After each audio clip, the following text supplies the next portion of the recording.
Assalamualaikum dan salam sejahtera, bersama saya Nur Alwani Zafira Khairul dalam 15 minit MMTV edisi 14 Jun 2023. Kita ke berita utama.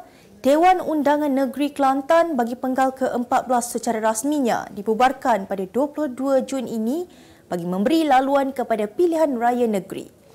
Menteri Besar Kelantan Datuk Ahmad Yaakob mengumumkan perkara itu mempengerusikan mesyuarat Exco di Kota Darul Naim tengah hari tadi. Selain menyatakan tarikh tersebut mendapat berkenan daripada Sultan Kelantan, Sultan Muhammad ke-5. Pengumuman itu secara tidak langsung memberi lampu hijau kepada parti-parti politik yang akan bertanding pada PRN Kelantan bagi melakukan persiapan. Dalam perkembangan sama, Menteri Besar Negeri Sembilan, Datuk Seri Aminuddin Harun turut mengesahkan bahawa Kerajaan Negeri Sembilan turut membubarkan DUN pada 30 Jun ini, manakala DUN Pulau Pinang pada 28 Jun ini. Kelas pendapatan B40, M40 dan T20 yang digunakan kerajaan hari ini akan dihapuskan secara perlahan-perlahan bermula tahun depan. Menteri Ekonomi Rafizi Ramli berkata usaha yang sedang digiatkan kerajaan itu adalah bagi meminimumkan ralat pengecualian subsidi yang berlaku akibat pengkelasan kategori gaji. Jelas beliau, kerajaan melalui Majlis Tindakan Ekonomi sebagai contohnya telah melakukan perbincangan dan simulasi bagi mengenal pasti jenis bantuan, jenis golongan yang layak termasuk mengambil kira penambahan pendapatan sekiranya dilihat wajar.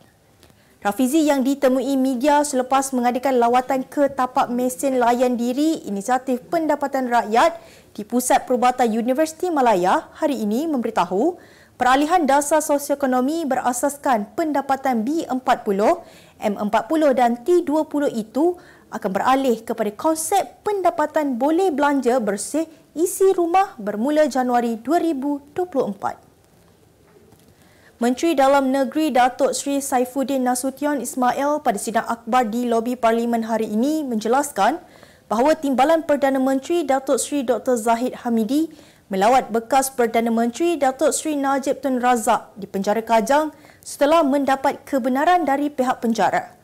Saifuddin berkata demikian bagi mengulas pendedahan Ahmad Zahid pada Sabtu lalu bahawa beliau meluangkan masa hampir 2 jam melawat bekas Perdana Menteri itu dan turut membawa makanan kegemaran beliau.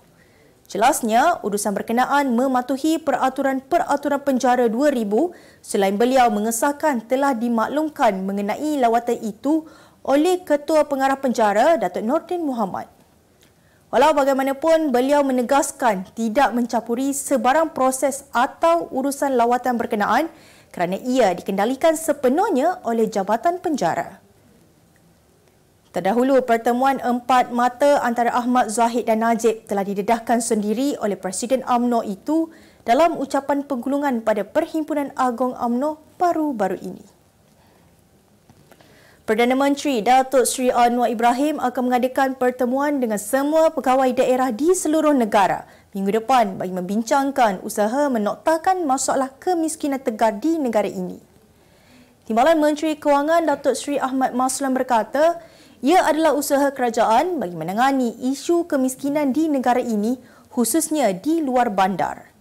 Tambah Ahmad lagi, kerajaan sudah meluluskan RM750 juta dalam Belanjawan 2023 untuk menoktahkan masalah itu pada tahun ini dengan peruntukan disalurkan kepada Kementerian Ekonomi bagi melaksanakan 3 program baharu termasuk pemberian pekerjaan kepada golongan tertentu.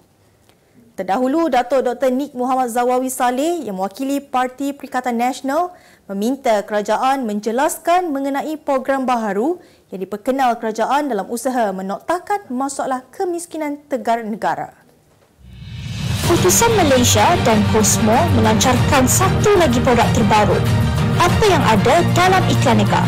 Ia adalah platform yang tepat dan efektif untuk mengiklan antaranya berbagai jenis notis, catatan kosong, hartanah, tender, kenderaan, mencari wali atau waris dan berbagai lagi.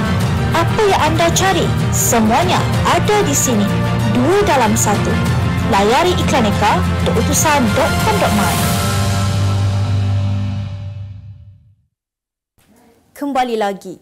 Seorang bomoh mengaku tidak bersalah di Mahkamah Magistrate Kuala Pilah hari ini atas tuduhan melakukan perhubungan seks tanpa kebenaran terhadap seorang wanita di Jelebu hujung bulan lalu.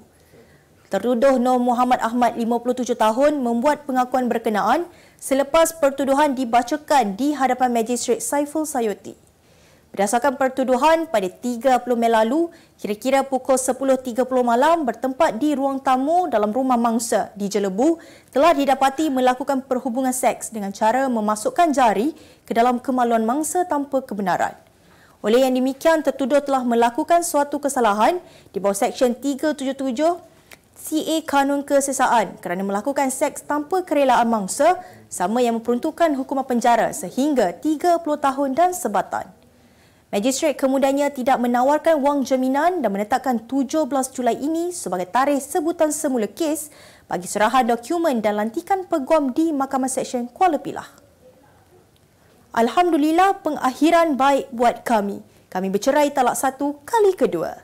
Itu jawapan ringkas pengarah sensasi Syamsul Yusof apabila kemelut rumah tangganya dengan bekas isteri Puteri Sarah akhirnya bernotahkan selepas pasangan itu disahkan bercerai talak 1 di Mahkamah Tinggi Syariah Kuala Lumpur hari ini. Samsul atau nama sebenarnya Muhammad Samsul Muhammad Yusof, 39 tahun, melafazkan cerai talak 1 pada pukul 12.25 tengah hari di hadapan Hakim Syari'i Akmaluddin Ilyas selepas mahkamah membenarkan permohonan cerai yang difailkan Puteri Sarah mengikut Seksyen 47 Akta Undang-Undang Keluarga Islam Wilayah-Wilayah Persekutuan 1984. Hakim kemudian mensabitkan berlaku penceraian dan memerintahkan Puteri Sarah atau nama sebenarnya Puteri Sarah Liana Megat Kamarudin, 38 tahun, menjalani tempoh edah selama 3 bulan serta mendaftarkan perceraian mereka. Pada 25 Mei lalu, Mahkamah Rendah Syariah dimaklumkan tiada ruang untuk Samsul dan Puteri Sarah berdamai dalam kemelut rumah tangga yang melanda mereka sebelum ini. Untuk rekod, pasangan ini berkahwin pada 8 Mac 2014 dan hasil perkahwinan itu mereka dikurniakan 2 cahaya mata, Syekhul Islam 6 tahun dan Sumayyah 4 tahun. Kita beralih ke berita dunia. Satu laporan baharu menabalkan Bandar Raya New York sebagai ibu kota bilioner dunia kerana memiliki paling ramai individu super kaya seramai 136 orang. New York mendahului Hong Kong, Moskow dan London yang masing-masing menduduki tempat kedua, keempat dan kelima senarai berkenaan. Firma pengumpulan data Altrata bersama syarikat penilaian kekayaan WellX melaporkan bilangan bilioner di Amerika Syarikat berkurang sebanyak 2%, namun negara kuasa besar itu masih mendominasi kedudukan global. Beberapa individu paling terkenal yang menetap di Bandar Raya New York termasuk bekas Datuk Bandar Michael Bloomberg yang mempunyai kekayaan bersih 437.6 bilion ringgit. Dia disertai wanita terkaya New York Julia Koch yang mempunyai kekayaan bersih berjumlah 263.22 bilion ringgit dan mewarisi 42% kepentingan dalam Koch industri daripada suaminya David Koch yang meninggal dunia pada 2019. Seorang penyampai radio dari San Diego di California menarik perhatian ramai dengan menubuhkan sebuah negara mikro baharu yang dikenali sebagai Slojamastan. Malah lelaki itu juga melantik diri sendiri sebagai sultan bagi wilayah seluas 4.45 hektar berkenaan. Randy Ardab Williams membuat keputusan menubuhkan negara berkenaan yang ditadbir di bawah peraturan sendiri selepas mengunjungi lebih 190 negara anggota Pertubuhan Bangsa-Bangsa Bersatu di seluruh dunia. Antara peraturan yang ditetapkan ialah tidak dibenarkan memakai kasut getah Crocs, makan keju bertali tanpa menariknya dan memainkan muzik mumble rap. Negara mikro itu masih belum diiktiraf secara rasmi oleh Kerajaan Amerika Syarikat walaupun pasport Slojamastan Williams sudah dicop 16 negara. Williams juga mendakwa ketika ini kira-kira 5,000 orang sudah mendaftar untuk menjadi warga negara Slojamastan. Kemas kini pengetahuan anda tentang isu ekonomi dan pasaran. Merangkumi sektor hartanah, perniagaan, keuangan, komoditi, IKS, halal niaga dan dunia korporat. Sentiasa ikuti perkembangan ekonomi semasa di dalam dan luar negara. Semua informasi terkini hanya di hujung jari. Dapatkan edisi ringgit setiap Isnin hanya di Akhbar Utusan Malaysia.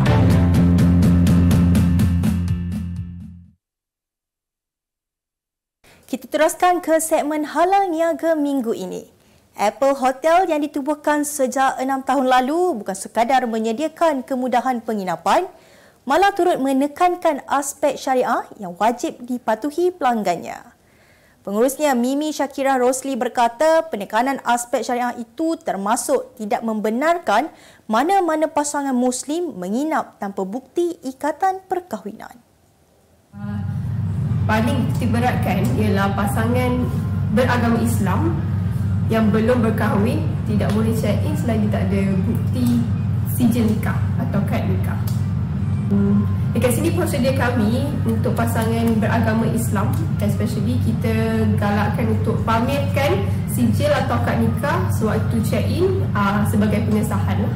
Untuk check-in, kami selalunya akan call pihak berkuasa ataupun jika tiada kerjasama, kami akan tindakan yang lebih serius. Dilengkapi dengan 37 bilik mengikut kategori tertentu, hotel berkenaan turut menyediakan pelbagai kemudahan dan kelengkapan lain bagi memudahkan pelanggan Muslim termasuk surau khas di ruang menunggu. Misi Pelaburan Kementerian Komunikasi dan Digital ke Minggu Teknologi London 2023 baru-baru ini berjaya meraih komitmen pelaburan berjumlah 8.3 bilion ringgit. Misi tersebut diketuai oleh Menteri Komunikasi dan Digital Fahmi Fadzil. Jelasnya, kejayaan ini membuktikan keyakinan pelabur asing terhadap rangka kerja kukuh menerusi Malaysia Digital yang merupakan inisiatif strategik National Economy Digital yang berada di landasan tepat seiring dengan visi Malaysia Madani. Fahmi Fadzil bersama Ketua Pegawai Eksekutif Perbadanan Ekonomi Digital Malaysia TS Mahathir Aziz turut mengadakan sesi meja bulat berkenaan inisiatif MD bersama tokoh-tokoh dan eksekutif perniagaan. Menurut KKD, dalam kenyataan, kejayaan itu hasil daripada pemeterian memorandum persefahaman antara MDEC dengan International Data Center Authority, pertukaran kerjasama MDEC bersama Commonwealth Enterprise and Investment Council dan UK ASEAN Business Council. Kita beralih ke berita sukan. Skuad Harimau Malaya bakal bertemu dengan Kepulauan Solomon malam ini bagi aksi persahabatan di Stadium Sultan Mizan Zainal Abidin Terengganu. Ketua Jurulatih Malaysia Kim Panggon menyatakan bahawa skuad bimbingannya yang berada di tangga ke-138 dunia bakal menampilkan kelainan di bahagian jentera serangan namun memilih untuk merahsiakan strategi percaturan tersebut. Tambahnya lagi, kem negara mengalami isu kecegasan termasuk ketiadaan penyerang tulen bagi mengetuai bahagian serangan. Sementara itu, bek kanan Matu Davis pula enggan rakan sepasukannya memandang rendah keupayaan Kepulauan Solomon meskipun Malaysia mempunyai kelebihan bermain di tempat sendiri, selain menganggap setiap perlawanan adalah penting bagi mempersiapkan pasukan menjelang Piala Asia 2023 di Qatar tahun depan. Lionel Messi mengesahkan dia tidak akan beraksi dalam Piala Dunia 2026 sekaligus menjadikan aksi bersama Argentina yang muncul juara di Qatar tahun lalu sebagai penampilan terakhirnya. Dalam temu bual bersama media semalam, Kapten Argentina berusia 35 tahun itu berkata dia merasakan dirinya tidak lagi sesuai beraksi di pentas tertinggi tersebut. Bagaimanapun, ramai peminat bola sepak berharap Messi akan berubah fikirannya memandangkan Piala Dunia 2026 akan berlangsung di 3 negara, Amerika Utara, Amerika Syarikat, Kanada dan Meksiko. Messi dijangka beraksi dalam Liga Bola Sepak Utama AS menyertai klub Inter Miami dan penampilannya di AS pastinya sesuatu yang istimewa buat peminat bola sepak negara itu. Sebagai penutup 15 minit MMTV hari ini, saksikan laporan cuaca esok, Khamis 15 Jun 2023. Jangan lupa dapatkan akhbar utusan Malaysia dan Kosmo untuk berita-berita terkini dan menyeluruh. Sekian sahaja daripada saya, Nur Alwani Zafira Khairul. Assalamualaikum dan jumpa lagi.